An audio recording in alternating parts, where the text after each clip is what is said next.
Lauren Fogel, and I'm going to do my teaching a skill assignment on how to swing a kettlebell.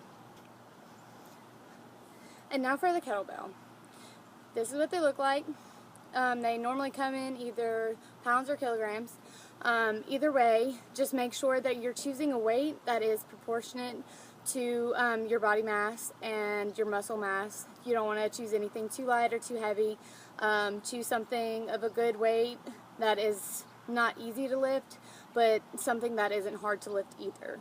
So 25 is a good pound size for me for demonstrating, but as for working out, I would normally go with about a 35-pound kettlebell. And now we're going to talk about stance. For stance in a swing, you want to make sure that your feet are hip width apart and your shoulders are lined up with your hips as well. As we are doing this, we're going to bend slightly at the knees, and we're going to keep the chest up, and as we swing down, the chest will slightly dip, but you want to make sure that you keep your back in a lumbar curve and your knees slightly bent, and as long as you do that, you're going to keep form in the right way. So next, we are going to explain the backwards and forward motion of a swing itself. Make sure you have your stance correct, feet hip width apart and shoulders lining up with the hips. You're going to bend slightly and grab the kettlebell. Keep a lumbar curve and keep the chest up. Dipping slightly at the chest, you're going to start swinging it in between your legs, and you're going to swing forward.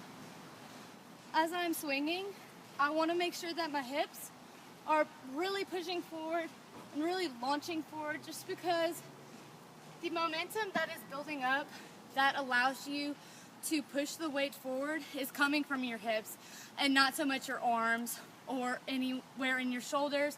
It is mainly driving from your hips.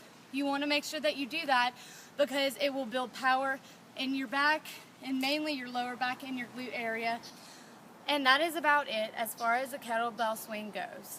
Many people do different variations of the swing in the gym, just like they have many different variations of the push-up. But this one, as long as you're keeping form and you're keeping your chest up and your hips driving forward, as long as you're doing those things, you are going to stay in the right form, and that's what it's all about whenever it comes down to it. So I hope you learned a little bit of something, and thank you for watching.